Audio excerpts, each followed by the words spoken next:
오늘 밤 잘 못 잘 것 같습니다. 너무 충격이다. 이렇게 생각합니다.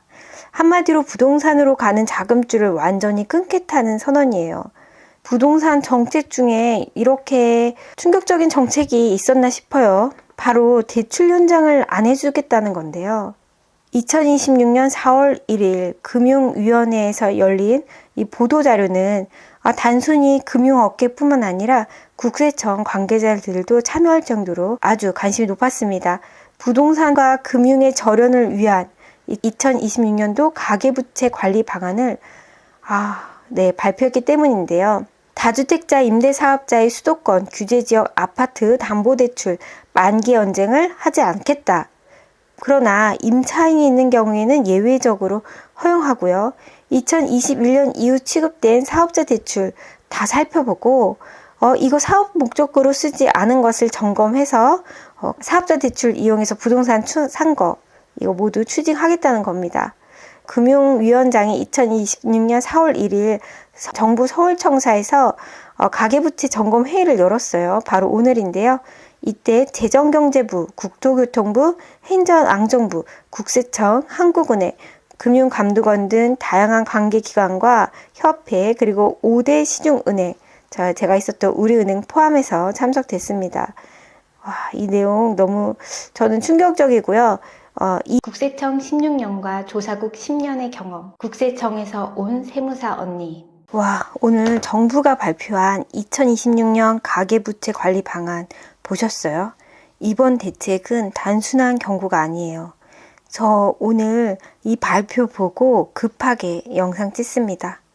한마디로 부동산 대책 중에 이 대출 대책이 가장 강력한 것 같은데요. 이렇게 다주택자에게 강력한 대책을 내놓은 거 정말 저는 이번 대책 보면서 놀라지 않을 수가 없어요. 너무 충격이다 이렇게 생각합니다. 한마디로 부동산으로 가는 자금줄을 완전히 끊겠다는 선언이에요. 특히 다주택자이신 분들 본인이 거주한 주택 이외에는 다 임대하고 계시잖아요. 이 임대사업자의 대출 만기 연장을 바로 차단하겠다는 거거든요. 정말 좀 끔찍하기도 합니다. 이제 좀 이번 정부 때 버티면 어떻게든 넘어가겠지 이런 생각이셨던 분들은 이 대출이 끊겨버리면 이 상환할 방법이 없거든요. 왜냐하면 대출이 끊기면 다른 곳에서도 대출을 받을 수가 없어요. 따라서 이게 본인이 가용하는 현금이 없기 때문에 대출을 일으키신 임대업자분들, 다주택자분들은 지금 매도 위에는 답이 없다. 지금 그렇게 생각이 듭니다. 지금 당장 실행해야 할 현실적인 생존 전략 3가지를 짚어드리겠습니다. 첫 번째, 나의 매도 데드라인을 확인하세요. 즉, 임대차 종료일이 이거 곧 운명의 날이 되겠습니다. 이번 대책에서 진짜 무서운 거는 대출 만기 연장이 매년 돌아오거든요. 그런데 2026년 4월 1일 당시 이 살고 있는 세입자가 나갈 때까지만 이 대출을 허용한다는 거예요. 그러니까 기존에 세입자가 있는 분들은 당장 쫓아내면 이 세입자들의 반발이 심하겠죠.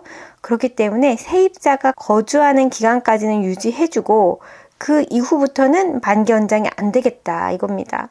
그러니까 세입자가 전세 계약이 끝나는 날, 월세 계약이 끝나는 날 건물 갖고 계시는 주인분들은 바로 대출금을 통째로 상환해야 돼요. 아니 돈이 있어서 대출을 받았겠습니까? 돈이 없어서 받았는데 그러면 어떻게 해야 돼요? 물건을 팔아야 되는 상황이 오는 겁니다. 지금 당장 할 일 먼저 말씀드릴게요. 보유한 주택별로 세입자의 만기일을 리스트업 하셔야 돼요. 특히 2026년 4월 16일 이전에 이 자동으로 연장된 묵시적 갱신이나 계약 갱신 청구권을 쓴 세입자가 있다면 그 날짜를 다시 확인하셔야 돼요. 왜냐하면 이날이 바로 우리가 대출금을 다시 갚거나 집을 팔아야 되는 데드라인이니까 내가 집을 내놓더라도 그날에 맞춰서 잔금을 받아야 되거든요. 이거 너무 촉박합니다. 새 계약은 신중히 하셔야 돼요. 2026년 4월 17일 이후에 새로운 세입자와 맞는 계약은 우리 대출 연장이 안 되거든요. 대출 상환 능력이 없는 상태에서 세입자 받았다. 이거는 경매로 넘어갈 수 있습니다. 은행이 3개월을 넘기질 않아요. 그래서 우리가 3개월 동안 다른 곳에서 대환할 곳을 찾지 못한다면 근데 현 정부에서는 지금 다른 금융권, 2차 금융권까지도 대출을 안 해줄 거기 때문에 이거는 경매로 넘어가는 최악의 상황을 맞이할 수 있습니다. 따라서 대출 만기를 상환할 수 없다면 새 계약은 신중히 하셔야겠습니다. 자, 두 번째입니다. 누구에게 팔 것인가? 무주택자라는 틈새를 공략해야 됩니다. 이번에 집을 사야 되는 무주택자 분들은 사실 선택할 수 있는 선택지가 많아졌습니다. 왜냐하면 다주택자들이 지금 다 던지고 있거든요. 집을 내놔도 안 팔린다고 걱정하시는 분들, 이 정부가 다주택자 매물을 받아줄 창구로 무주택자에게만 혜택을 주고 있어요. 이 점을 이용해야 됩니다. 무주택자에게만 실거주 의무 유예가 있어요. 원래 토지거래 허가구역에서 집을 사면 4개월 안에 무조건 들어가 살아야 합니다. 하지만 이번 대책으로 무주택자가 사게 되면 세입자가 있다면 세입자가 나을 때까지 실거주 의무를 좀 밀어줍니다. 그러면 무주택자가 들어올 때도 본인의 전월세를 뺄 수 있는 시간이 좀 생기고요. 세입자의 경우에도 나갈 때 새로운 집을 구할 시간을 벌 수 있습니다. 자, 매도 팁이에요. 부동산을 매물을 내놓을 때 무주택자가 사면 당장 입주 안 해도 된다. 이거 우리 지금 막 강조하고 있잖아요. 이 혜택은 2026년 12월 31일까지만 유효합니다.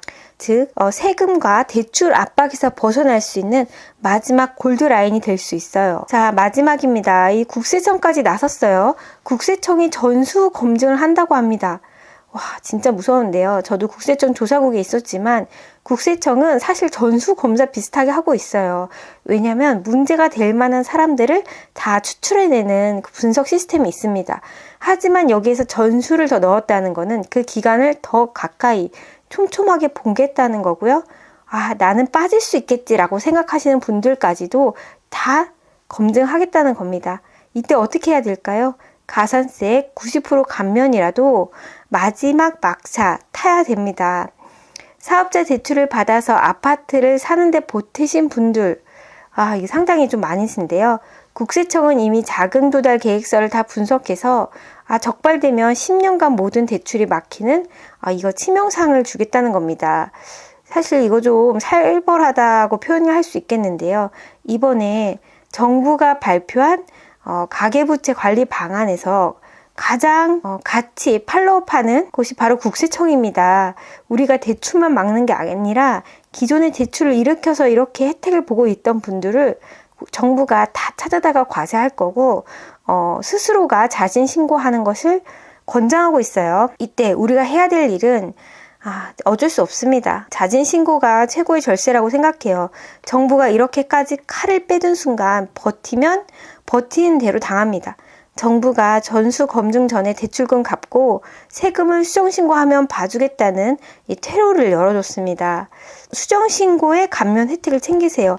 지금 바로 수정신고하면 신고불소실 가산세 최대 90%까지 깎아줍니다. 하지만 국세청에서 조사 통지서가 날아오잖아요.